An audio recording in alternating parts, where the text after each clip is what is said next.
दोस्तों नमस्कार। आपके अपने चैनल घटना चक्र नॉलेज पर आप सभी लोगों का बहुत बहुत स्वागत है इस भारतीय संविधान की क्लास में, जिसमें हम घटना चक्र पूर्वावलोकन की बुक के सॉल्यूशन यानी कि 50 महत्वपूर्ण प्रश्नों पर चर्चा करते हैं जो क्वेश्चन प्रीवियस ईयर क्वेश्चन हैं।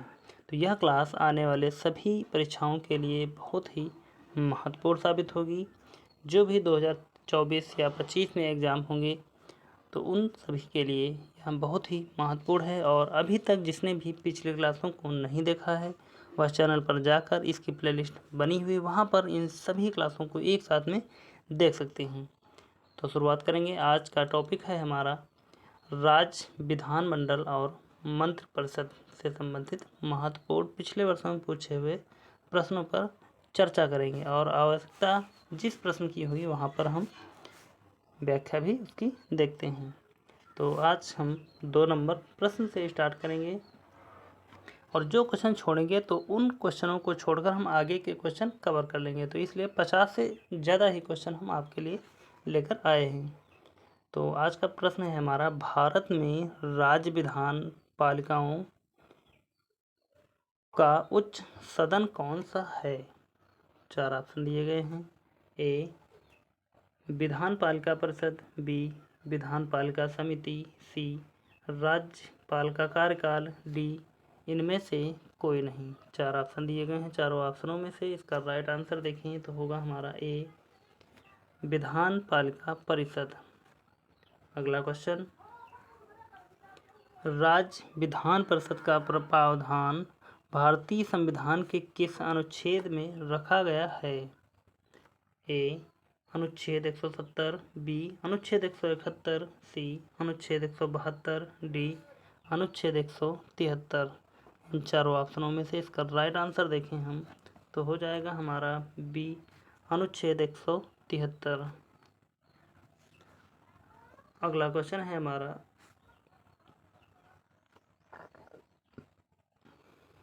निम्नलिखित में से किस विधायी सदन को समाप्त किया जा सकता है?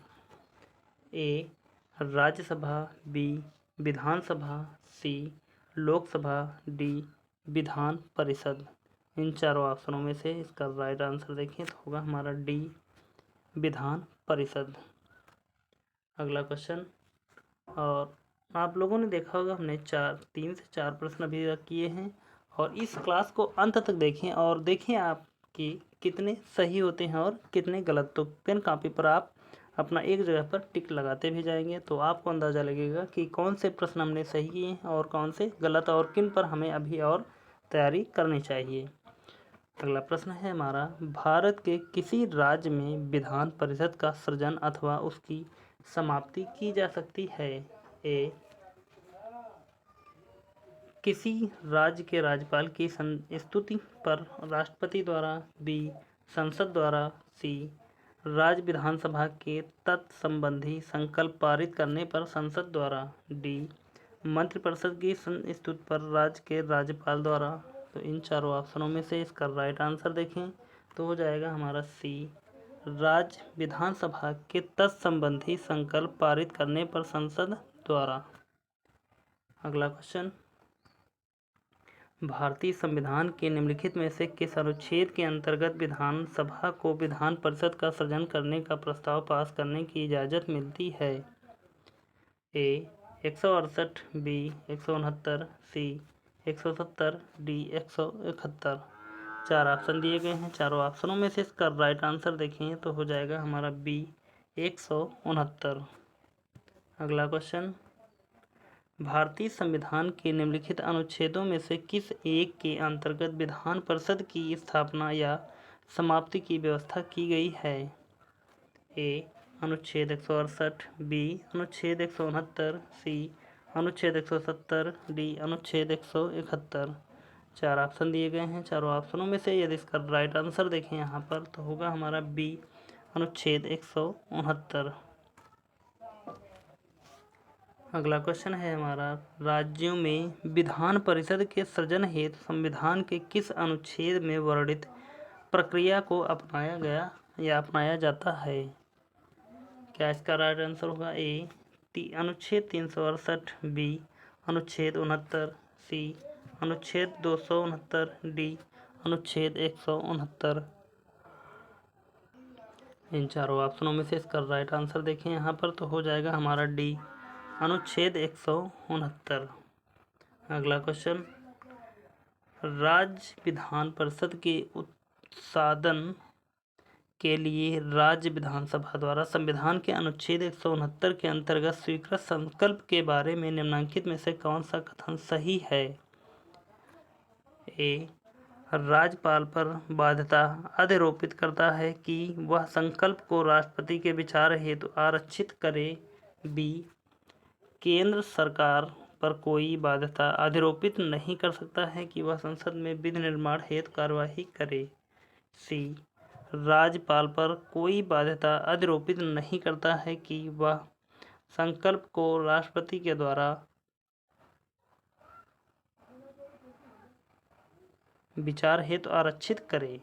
डी वाला ऑप्शन दिया गया है हमारा, केंद्र सरकार पर बाध्यता अधिरोपित करता है कि वह संसद में विधि निर्माण हेतु कार्यवाही करे।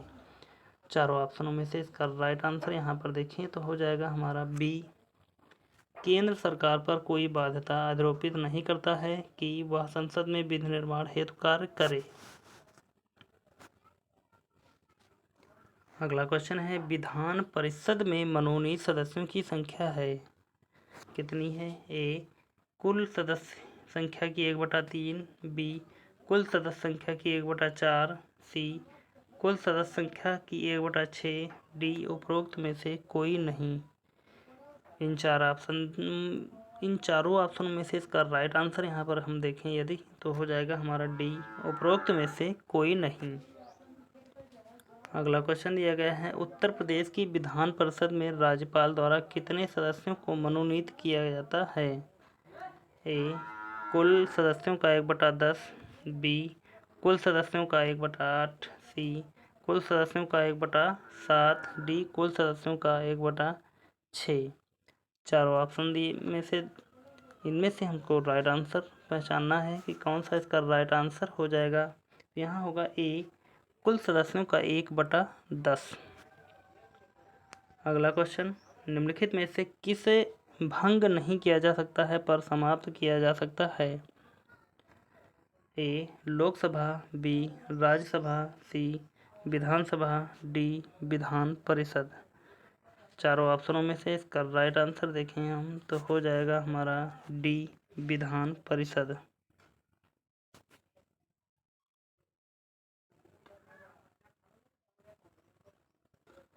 अगला क्वेश्चन दिया गया है हमारा, भारत के निम्नलिखित राज्यों में से किसमें अब तक विधान परिषद नहीं है यद्यपि संविधान 7वें संशोधन अधिनियम 1956 में उसके लिए उपबंध है?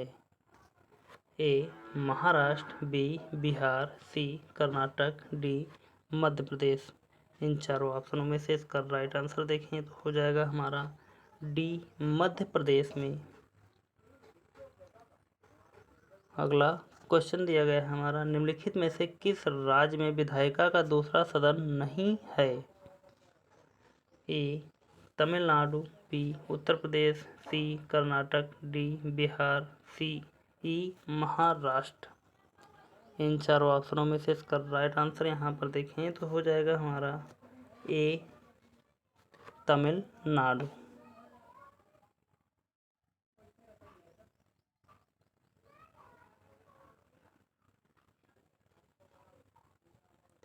अगला क्वेश्चन दिया गया है, निम्न में से किस राज्य में विधान परिषद नहीं है? ए, बिहार। बी, महाराष्ट्र में। सी, राजस्थान में। डी, कर्नाटक में। चारों ऑप्शनों में से इसका राइट आंसर देखें तो हो जाएगा सी, राजस्थान में। अगला क्वेश्चन दिया गया है, निम्नलिखित में से किस राज्य में द्विसदनात्मक विधायिका नहीं है? ए, यूपी में। बी, एमपी में। सी, बिहार में। डी, कर्नाटक में। चारों ऑप्शनों में से इसका राइट आंसर देखें तो हो जाएगा हमारा बी, एमपी में विधान परिषद नहीं है।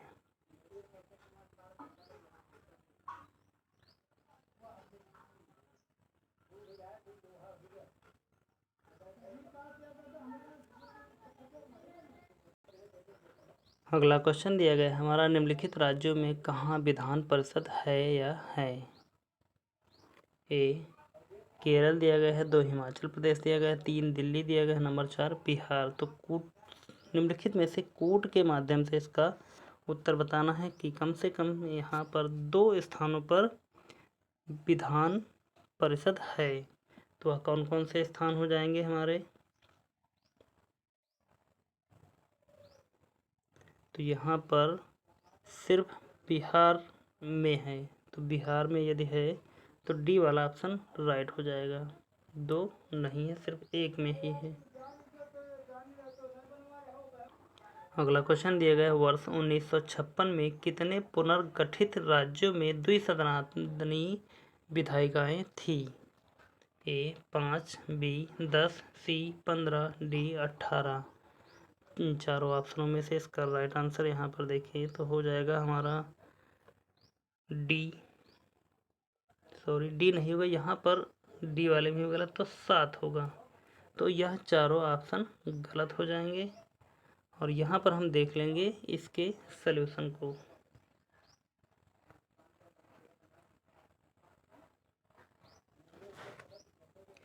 वर्ष 1956 में पुनर्गठन के बाद बने कुल 14 राज्यों में से 7 में द्विसदनीय विधायिकाएं थीं। Number 1 Uttar Pradesh, number 2 Bihar, number 3 Bombay Maharashtra, number 4 Tamil Nadu Madras, number 5 Mysore Karnataka, number 6 Punjab और पश्चिम बंगाल 7। इनमें से पश्चिम बंगाल में 1969 में, पंजाब में 1970 में तथा तमिलनाडु में 1986 में विधान परिषद का उत्साधन कर दिया गया था।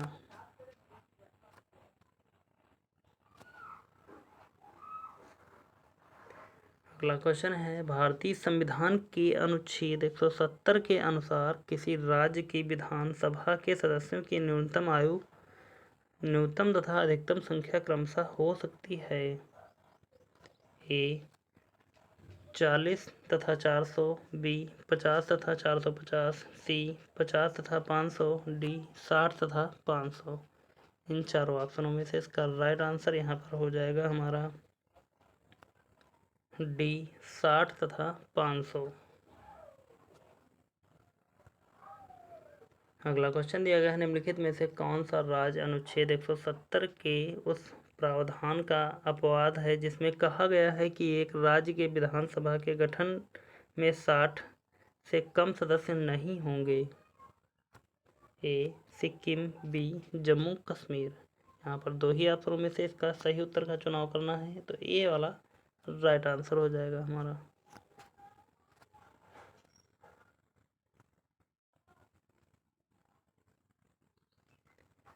अगला क्वेश्चन है, भारत के किसी राज्य की विधान सभा में अधिकतम कितने सदस्य हो सकते हैं? ए 400, बी 450, सी 500, डी 550। इन चारों ऑप्शनों में से इसका राइट आंसर देखें हम तो हो जाएगा हमारा सी 500।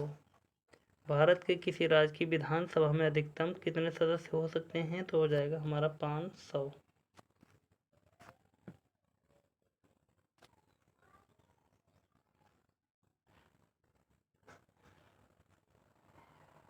अगला क्वेश्चन दिया गया है, विधानसभा के सदस्य के लिए न्यूनतम आयु क्या विहित की गई है? ए 18 वर्ष, बी 25 वर्ष, सी 21 वर्ष, डी कोई आयु सीमा नहीं। इन चारों ऑप्शनों में से इसका राइट आंसर देखें तो हो जाएगा हमारा बी 25 वर्ष। विधानसभा के सदस्य के लिए न्यूनतम आयु 25 वर्ष विहित की गई है। अगला क्वेश्चन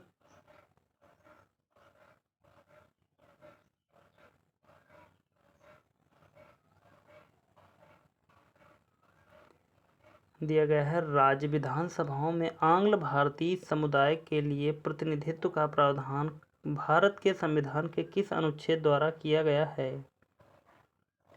ए अनुच्छेद 330, बी अनुच्छेद 331, सी अनुच्छेद 332, डी अनुच्छेद 333। इन चारों ऑप्शनों में से इसका राइट आंसर हो जाएगा हमारा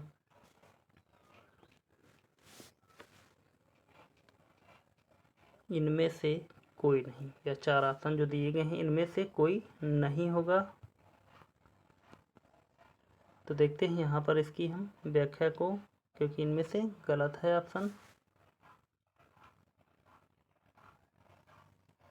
दिया है। प्रश्न काल में भारतीय संविधान के अनुच्छेद 333 के अनुसार यदि किसी राज्य के राज्यपाल की यह राय है कि उस राज्य की विधानसभा में आंग्ल भारतीय समुदाय का प्रतिनिधित्व आवश्यक है और उसमें उसका प्रतिनिधित्व पर्याप्त नहीं है, तो वह उस विधानसभा में समुदाय का एक सदस्य नाम निर्देशित कर सकता है, तथा यह प्रावधान मूल संविधान में अनुच्छेद 334 के तहत केवल 10 वर्षों की अवधि के लिए था, जिसे क्रमिक रूप से संविधान संशोधन द्वारा आगे बढ़ाया जा रहा था। 95वें संविधान संशोधन अधिनियम सन 2009 द्वारा किया गया। आगे बढ़ते हैं अगले क्वेश्चन की तरफ। अगला क्वेश्चन है, किस राज्य या विधानसभा की सर्वाधिक सदस्य संख्या है? ए आंध्र प्रदेश, बी पश्चिम बंगाल, सी महाराष्ट्र, डी उत्तर प्रदेश। इन चारों ऑप्शनों में से इसका राइट आंसर देखें तो हो जाएगा हमारा डी उत्तर प्रदेश विधानसभा की सर्वाधिक सदस्य संख्या है।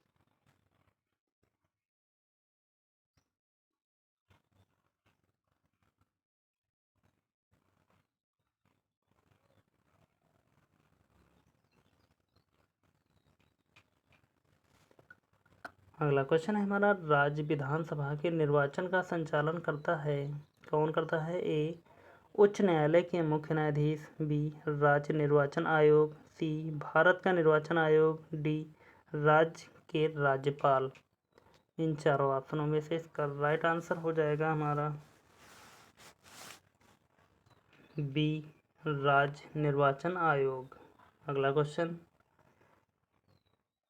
जो हमारा अभी पिछला पीछे बैक करके छूट गया था, तो यहाँ पर पिछले क्वेश्चन में शायद हमने गलत तो नहीं लगाया यहाँ पर। हाँ, यहाँ पर क्वेश्चन हमारा गलत हो गया है, तो इसको हम इस आंसर के इसके सही करेंगे। भारत निर्वाचन आयोग होगा, ना कि राज्य निर्वाचन आयोग। पिछला क्वेश्चन 30 नंबर था हमारा, निम्नलिखित भारतीय राज्यों में से किसकी राज्य विधानसभा में सदस्यों की संख्या अधिक है? कौन सा होगा? ए अरुणाचल प्रदेश, बी हिमाचल प्रदेश, सी मणिपुर, डी मेघालय। ई उपरोक्त में से कोई नहीं है, एक में से अधिक। चारों ऑप्शनों में से इसका राइट आंसर होगा बी हिमाचल प्रदेश।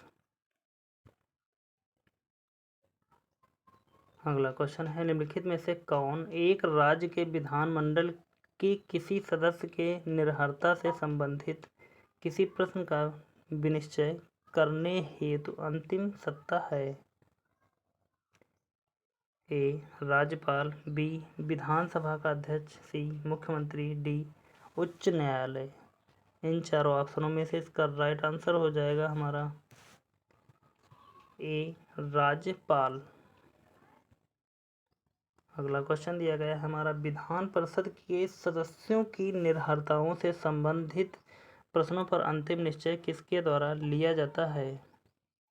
ए मुख्यमंत्री द्वारा, बी राज्यपाल द्वारा, सी उच्च न्यायालय के प्रधान न्यायाधीश द्वारा, डी विधानसभा के अध्यक्ष द्वारा।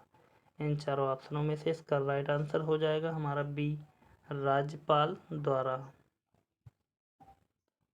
अगला क्वेश्चन है, यदि किसी राज्य की विधानसभा का अध्यक्ष या स्पीकर पद त्यागना चाहे तो उसे अपना पद त्यागपत्र देना चाहिए किसको? ए मुख्यमंत्री को, बी राज्यपाल को, सी उपाध्यक्ष को, डी भारत के राष्ट्रपति को। चार ऑप्शन दिए गए हैं, चारों ऑप्शनों में से इसका राइट आंसर हो जाएगा सी उपाध्यक्ष को। अगला क्वेश्चन, निम्नलिखित कथनों पर विचार कीजिए, यानी कि दो कथन दिए गए हैं और कोट के माध्यम से इसका सही उत्तर बताना है हमको। दो कोट हैं हमारे पास, विधानसभा के अध्यक्ष या यदि विधानसभा या काय की सदस्य नहीं रहता है या रहती है तो अपना पद रिक्त कर देगा या देगी। तो इसका क्या सही है, क्या गलत हो जाएगा कि तो यह हमारा बिल्कुल राइट होगा। अपना पद रिक्त कर देगी या कर देगा। नंबर 2 देखते हैं। जब कभी विधानसभा का विघटन किया जाता है तो अध्यक्ष अपने पद को तुरंत रिक्त कर देता है, तो यह गलत है।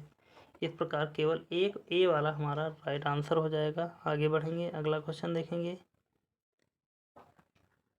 विधानसभा के विघटन के बाद भी उसका अध्यक्ष या स्पीकर पद पर बना रहता है। ए, विधानसभा के विघटन के बाद गठित विधानसभा की पहली बैठक के ठीक पूर्व तक। बी, नए अध्यक्ष के चुने जाने तक। सी, जब तक वह चाहता है। डी, इनमें से कोई नहीं। इन चारों ऑप्शनों में से इसका राइट आंसर हो जाएगा हमारा ए, विधानसभा के विघटन के बाद गठित विधानसभा की पहली बैठक के ठीक पूर्व तक। अगला क्वेश्चन। राज्य की विधानसभा के सत्रावसान का आदेश किसके द्वारा दिया जाता है। ए, राज्यपाल। बी, विधानसभा अध्यक्ष। सी, मुख्यमंत्री। डी, वित्त मंत्री। इन चारों ऑप्शनों में से इसका राइट आंसर देखें यहाँ पर तो हो जाएगा हमारा ए, राज्यपाल। आगे बढ़ते हैं अगले क्वेश्चन की तरफ। अगला क्वेश्चन है हमारा, मध्य प्रदेश विधानसभा की कार्यवाही का सही क्रम चुने। नंबर 1, निधन संबंधी उल्लेख। नंबर 2, राज्यपाल का अभिभाषण। नंबर 3, शपथ या प्रतिज्ञान। नंबर 4, मंत्रियों का परिचय। तो इनमें से कूट के माध्यम से इसका सही उत्तर बताना है।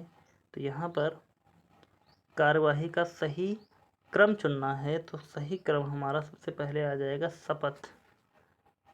तो शपथ सबसे पहले जब आएगा तो हमारा ऑप्शन के अनुसार यदि हम जाएं तो राज्यपाल का अभिभाषण होगा उसके बाद में, यानी कि नंबर 1 पर, नंबर 2 पर। तो नंबर 3 पहले आना चाहिए। 3 हमारा बी वाले में सबसे पहले आएगा, उसके बाद में दूसरा, फिर चौथा मंत्रियों का परिचय, और नंबर 1 पर आएगा निधन संबंधी उल्लेख। तो उल्लेख तो बाद में की करेगा, सबसे पहले शपथ लेगा या प्रतिज्ञान करेगा, राज्यपाल के भाषण, और उसके बाद मंत्रियों का परिचय। तो बी इस प्रकार राइट आंसर होगा। और आगे बढ़ेंगे, अगला क्वेश्चन देखेंगे। राज्य विधानमंडल की बैठक आयोजित करने के लिए कोरम या गणपूर्ति क्या है। ए, 30 सदस्य या कुल सदस्यता का 10वां हिस्सा जो भी कम हो। बी, सदन की कुल सदस्यता का आधा। सी, सदन की कुल सदस्यता का 1/4। डी, 10 सदस्य या कुल सदस्यता का 10वां हिस्सा जो भी अधिक हो। इन चारों ऑप्शनों में से इसका राइट आंसर यहाँ पर देखें तो हो जाएगा हमारा डी, 10 सदस्य या कुल सदस्यता का 10वां हिस्सा जो भी अधिक हो।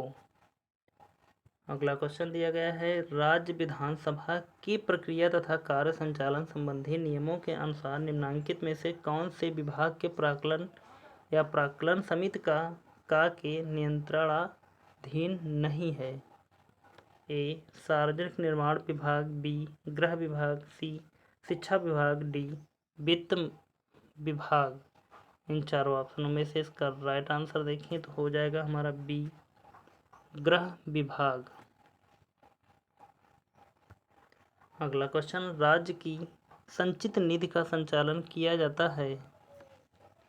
ए, राज्य के राज्यपाल द्वारा। बी, राज्य के मुख्यमंत्री द्वारा। सी, राज्य के वित्त मंत्री द्वारा। डी, उपर्युक्त में से कोई नहीं। इन चारों ऑप्शनों में से इसका राइट आंसर यहाँ पर देखें तो हो जाएगा हमारा क्वेश्चन नंबर 43 का राइट आंसर डी, उपर्युक्त में से कोई नहीं। अगला क्वेश्चन है, निम्नलिखित में से कौन एक राज्य की आकस्मिक निधि की स्थापना के लिए उत्तरदायी है। ए, किसी राज्य का विधानमंडल। बी, संसद। सी, राष्ट्रपति। डी, उपर्युक्त में से कोई नहीं। इन चारों ऑप्शनों में से इसका राइट आंसर देखें तो हो जाएगा हमारा ए, किसी राज्य का विधानमंडल। अगला क्वेश्चन,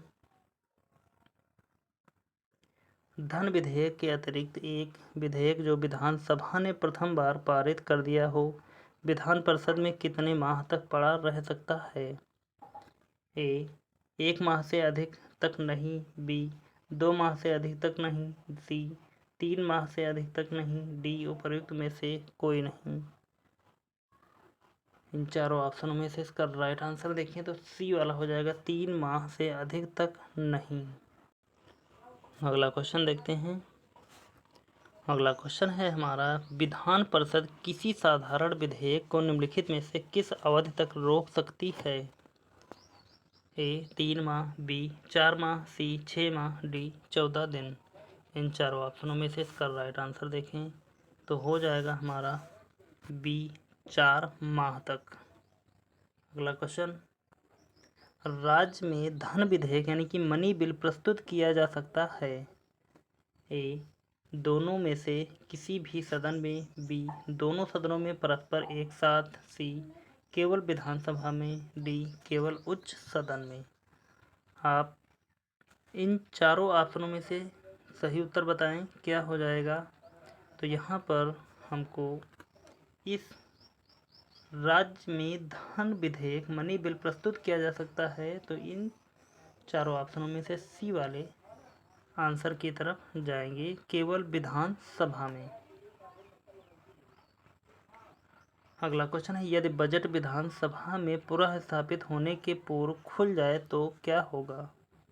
ए मंत्रिपरिषद को त्यागपत्र देना होगा, बी मुख्यमंत्री को त्यागपत्र देना होगा, सी वित्त मंत्री को त्यागपत्र देना होगा, डी उपयुक्त सभी, ई उपयुक्त में से कोई नहीं।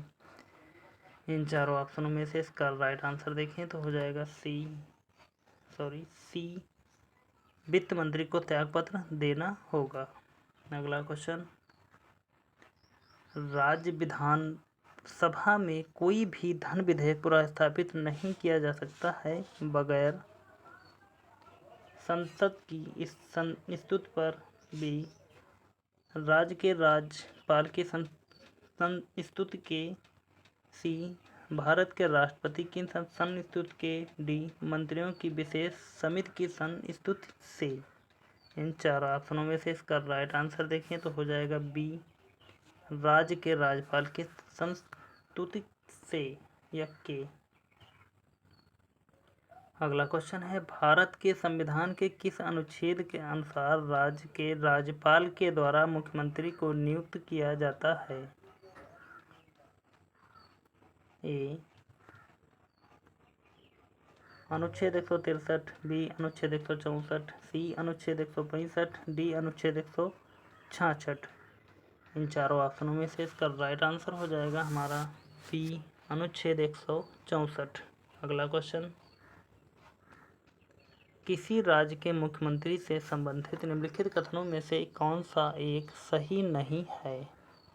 तो यहाँ पर जो सही नहीं है वो हमको बताना है। दिया है ऑप्शन ए मुख्यमंत्री राज्यपाल द्वारा नियुक्त किए जाते हैं, तो बिल्कुल सही है। नंबर 2 यानी कि बी सामान्यतः मुख्यमंत्री मंत्रिपरिषद के बैठकों की अध्यक्षता करते हैं, तो यह हमारा गलत हो गया, यानी कि बी राइट आंसर हो जाएगा, क्योंकि यह सही नहीं है और हमसे सही नहीं ही पूछा जा रहा है, तो हम सिर्फ यहीं तक इसको सॉल्व करेंगे। अगला क्वेश्चन है हमारा, राज्यों में मुख्यमंत्री सहित मंत्रिपरिषद में मंत्रियों की कुल या मंत्रियों की न्यूनतम संख्या है? ए 10, बी 12, सी 13, डी 14। इन चारों ऑप्शनों में से इसका राइट आंसर हो जाएगा हमारा बी 12। अगला क्वेश्चन, मुख्यमंत्री से संबंधी निम्नलिखित कथनों में से कौन सा एक सही नहीं है? ए वह साधारणतः राज्यपाल द्वारा चयनित होता है, बी वह राज्यपाल द्वारा औपचारिक रूप से नियुक्ति पाता है, सी वह विधानसभा में बहुमत दल के सदस्यों का द्वारा चुना जाता है, डी उसका पद पर बना रहना बहुत से कारकों पर निर्भर करता है। चार ऑप्शनों में से इसका राइट आंसर हो जाएगा हमारा ए वह साधारणतः राज्यपाल द्वारा चयनित होता है। अगला क्वेश्चन, बिना विधानसभा का सदस्य निर्वाचित हुए कोई मंत्री किस समय तक पद पर बना रह सकता है? ए 1 वर्ष, बी 6 वर्ष, सी 3 वर्ष, डी 3 माह। इन चारों ऑप्शनों में से इसका राइट आंसर हो जाएगा हमारा बी 6 माह तक।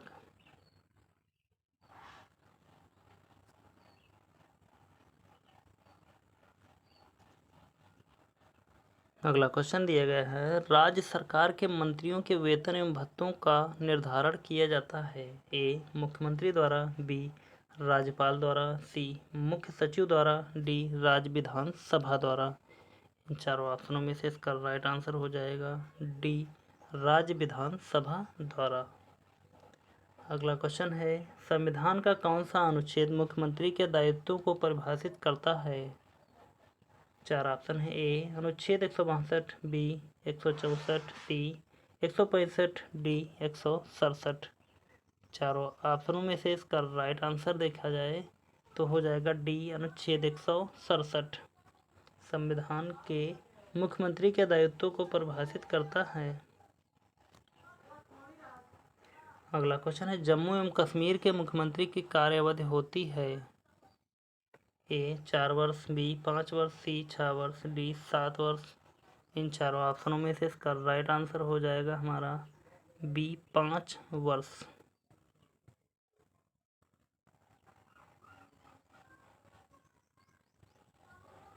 अगला क्वेश्चन है, भारत के किस राज्य में सर्वप्रथम महिला मुख्यमंत्री हुई थी।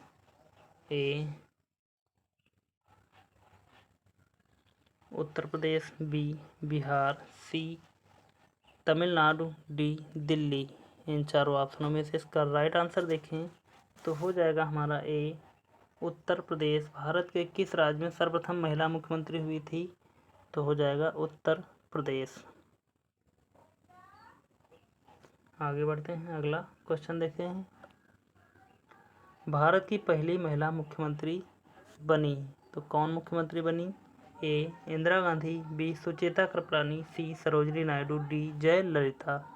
चार ऑप्शन दिए गए हैं, चारों ऑप्शनों में से इसका राइट आंसर हो जाएगा बी सुचेता कृपलानी भारत की पहली मुख्यमंत्री बनी। और सर्वाधिक बार मुख्यमंत्री उत्तर प्रदेश की कौन बनी तो यह हो जाएगा मायावती जी मुख्यमंत्री बनी। मायावती जो 4 बार मुख्यमंत्री बनी उत्तर प्रदेश की। अगला क्वेश्चन देखते हैं, निम्नलिखित कथनों पर विचार कीजिए। नंबर 1 और 2 कथन दिए गए हैं और दोनों कथनों में से कूट के माध्यम से इसका सही उत्तर बताना है। तो देखेंगे यहाँ पर हम पहला कथन दिया है, किसी राज्य में मुख्य सचिव को उस राज्य के राज्यपाल द्वारा नियुक्त किया जाता है तो बिल्कुल राइट है। अगला दिया गया है, राज्य में मुख्य सचिव का नियत कार्यकाल होता है तो यह गलत है, यानी कि ए वाला राइट आंसर ए वाले ऑप्शन में मिल जाएगा।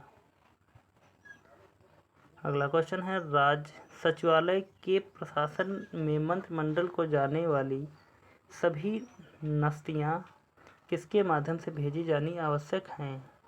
ए विभागीय सचिव, बी उप सचिव, सी अपर सचिव, डी मुख्य सचिव, ई उपरोक्त में से कोई नहीं।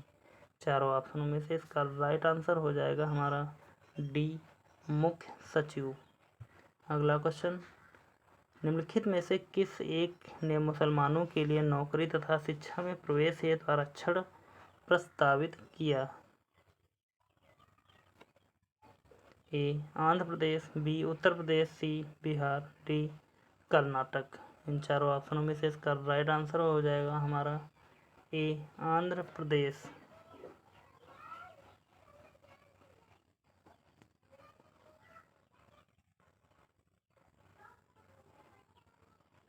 अगला क्वेश्चन दिया गया है, भारत में कौन एकमात्र राज्य है जहां सामान्य या कॉमन सिविल कोड लागू है।